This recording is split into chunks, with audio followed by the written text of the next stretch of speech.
Luffy é suede ayaulela, mema. Fiel é Deus, aleluia, amém?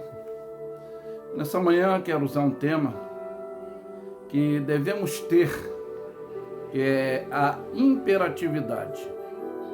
E vamos usar como base apenas um versículo do capítulo 5 de João, o versículo 39, é conhecido já de todos, né?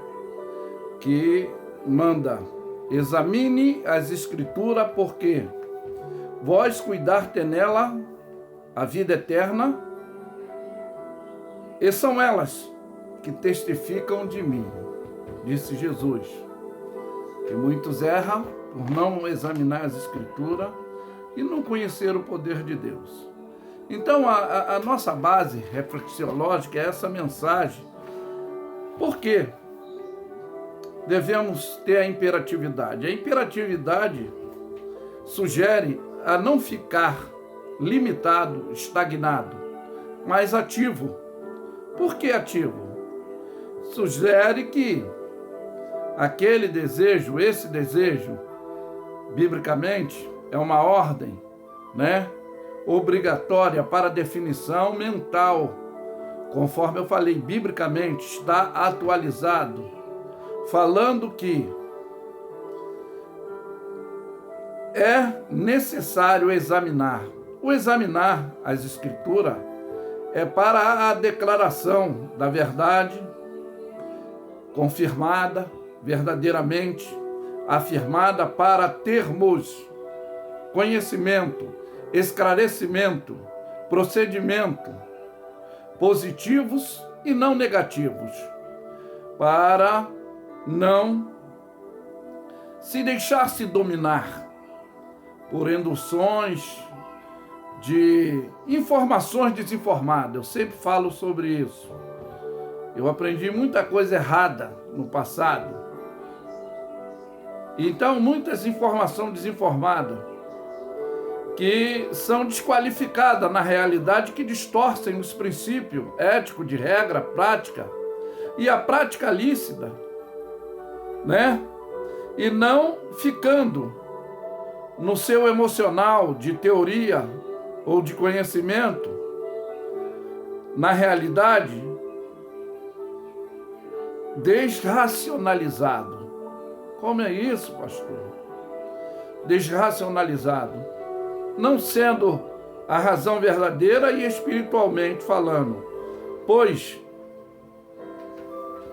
indutoriamente, ficamos vulneráveis, e a vulnerabilidade é não examinar. Então, porque a vulnerabilidade das axiologias, das conceitologias, que papagaiamente reproduzem, porque nem todos que falam, ou tudo que ouvimos, ou que queremos ouvir, pode estar certo, como também pode estar errado, para nos edificarmos, mas temos sim que examinar. Pois quando Jesus disse, examinai as escrituras, é para não ficarmos sem conhecimento do poder de Deus. Pois essas induções, tá? De argumentações, de informações, que eu já falei que é desinformada, pois não são positivas, são emotivas, mas sim são negativas, pois a ação tripsiológica da destruição luciferiana, vocês sabem, que é tripsiologicamente roubar, matar e destruir. Não só o físico, mas o espiritual e todo o conceito, talvez ideológico, projeto espiritual, familiar, em relação àquele que pode buscar o Senhor enquanto se pode achar. Por isso, hoje, a religiosidade, tá? Muitos estão descristianizados, mas luciferianizado. Que isso, pastor? Indutoriamente. E a Bíblia diz que nos últimos tempos apostatarão alguns da fé. A fé é o bom costume, a boa relatividade, dando ouvido a espíritos enganadores. Há alguns anos atrás, a palavra, isso não tem nada a ver, fui pregar, eu ainda era seminarista, e quando eu comecei a explicar essa conjugação, que ela não coadunava, que ela não estava formalmente organizada, não tem, era dúvida, nada, era não existência, haver, era de ter, e estava na indagativa, sem uma definição positiva. E quando eu comecei a falar disso, que eu queria falar sobre essa deformidade mesmo, que era sobre a vida de Daniel, que é Deus é meu juiz, falar de Ananias, Azaria, Misael, que mudaram os seus nomes, quem é como Deus, Deus é o meu protetor, e por aí vai, e dando essa explicação. E a minha esposa, ainda na Assembleia de Deus, aqueles costumes antigos, religiosamente falando, homem à direita, mulheres à esquerda, e ela estava no meio lá das irmãs, e teve uma falácia, uma controvérsia lá de dizer, poxa, vem esse pastor para cá para dar aula de português. E ela ficou ligada na mesma hora, falou, Senhor, dá a resposta.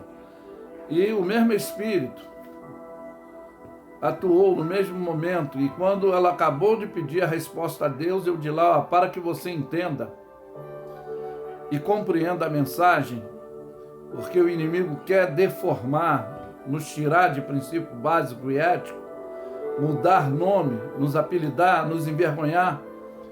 Então, por isso que eu estou explicando que essas conjugações verbais, elas não tão positivas, tão negativas, tão indagativas, tão atrofiadas. Então, elas não estão organizadas. Eu não vim dar aula de português, eu vim passar o esclarecimento de uma mensagem espiritual. E na mesma hora a pessoa se calou. Eu soube disso porque minha esposa depois me orientou que essa irmã baixou a cabeça e teve que ficar calada. Porque eu queria mostrar que o inimigo, conforme eu falei que ele veio nessa função tripsiológica, matar, roubar e destruir, ele mudou o nome de Daniel, mudou o nome de Ananias, de Azaria e Misael, pelos deuses babilônicos, que era Bel, Nebo e Cum, os deuses principais, a adoração da idolatria, da ignorância espiritual. Então eu queria explicar, e precipitadamente, é o que eu falo sempre, a mente não se converte, a língua não se converte, as nossas axiologia, argumentologia, conceitologia nos faz precipitadamente não exercer o examinar das escrituras, porque Jesus nos ensina, tardio no falar, rápido no pensar, né? Simplicidade, prudência. Então é por isso que não há, às vezes, a coerência, a intolerância, porque não examinamos, não aprendemos. Mas o bom é examinar, é um transitivo direto, tá? Para efetuarmos uma observação, conforme eu estou falando, ou investigação que é minuciosamente sondada, para não praticarmos ou nos deixarmos nos induzir, para não haver, tá, a realidade positiva, ela ficar negativa, né? E pois esse esquadrinhar do buscar, do examinar, é melhor nos identificarmos se verdadeiramente, não só para termos a observância de analisar, do examinar, mas para termos conhecimento. E analiticamente, falando, usando a sua própria consciência, independente do que o outro pensa, do que o outro acha, mas agora usando a sua própria inteligência, que existe na Bíblia, dom de discernimento. O homem carnal não discerne nada, mas o espiritual discerne tudo. Então é bom por isso, porque o seu dispositivo agora de conhecimento, com esclarecimento, tá? Não para fazer julgamento, mas ter o claro entendimento afirmativo das Escrituras. E é porque o examinar é para ter unidade, não rivalidade, como hoje a competitividade, mas é uma fragmentação do egoísmo que é criado, dessa desempatia. Mas na realidade, quando você examina, você vai entender do quarto amor ao próximo, né? O quarto amor, que é o amor ao próximo, pois devemos ter, sim, a empatia, que é a afeição, o afeto, a afinidade, a integração, personalidade. Deixe examinar as Escrituras. É comum dizer que algumas pessoas dizem que letra mata de raiva quem não quer ter conhecimento, esclarecimento, quem não quer buscar o Senhor enquanto se pode achar. Mas aqui em Isaías 34, tá? O versículo 16, 34, versículo 16, ele diz assim: buscai no livro do Senhor, tá? Buscai no livro do Senhor, e lede. Nenhum destes outros falará, nem uma outra falará, porque a sua própria boca ordenou. Então, verdadeiramente, o significado de examinar é como está aqui neste versículo, é como Jesus disse, que devemos examinar sim.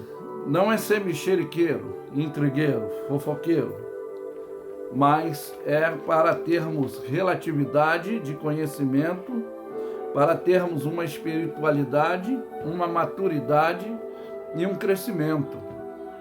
Mas que fique essa mensagem simples, objetiva, positiva, esclarecedora, que talvez para muitos pode ser muita informação, muita filosofia ou intelectualidade, mas não. O examinar é buscar ter conhecimento, que a nossa vida é de aprendizado, e aquele que acha que sabe não compreendeu. Sabe por que eu vou afirmar isso? A indagativa. Eu sempre tenho falado que aqueles que andaram com Jesus diretamente foram os mais incrédulos. E quando surgiu o inesperado na vida deles, que Jesus disse: passamos de uma banda para o outro lado, surgiu uma tempestade de vento naquela lagoa, começou a ficar agitado, que chamamos de mar, mas era uma lagoa, e eles ficaram aterrorizados. E o mestre descansava, porque o livro de Filipenses diz que ele despiu-se da sua glória, se humanizou. A palavra de Deus diz que o Verbo se fez carne e habitou entre nós. Então, ele não procurou viver nas mesmas falhas, ele buscava todos os dias, ele orava, ele jejuava, para manter essa relatividade com Deus cotidiana. É o que nós devemos fazer. Então surgiu aquela ventania, diz que as águas penetravam dentro do barco de forma que eles ficaram em pânico, nesse inesperado, apavorado, e clamaram ao mestre, acordando, dizendo: mestre, não te dar conta, estamos perecendo, vamos nos afogar, vamos sucumbir. E na mesma hora Jesus usou a autoridade, cala-te e aquieta-te. E houve uma grande bonança. Mas a indagativa foi: quem é esse que até o mar e o vento lhe obedece? Pois eles andavam todo dia, eram um aluno que discípulos, os primeiros alunos de Jesus são esses discípulos, que hoje na realidade, tá? Esses discípulos que são apóstolos, que estavam presentes, formam discípulos que somos nós, né? Esses primeiros alunos que foram apóstolos, que tinham que formar discípulos nesse aprendizado, eles mesmos naquela hora não usaram o conhecimento, não tiveram o esclarecimento, o entendimento, e mesmo se indagaram: quem é esse que até o mar e o vento lhe obedece? Como? Se conviviam, oravam, subiam montes, jejuavam, ceavam junto e não conheciam, não mantinham a relatividade.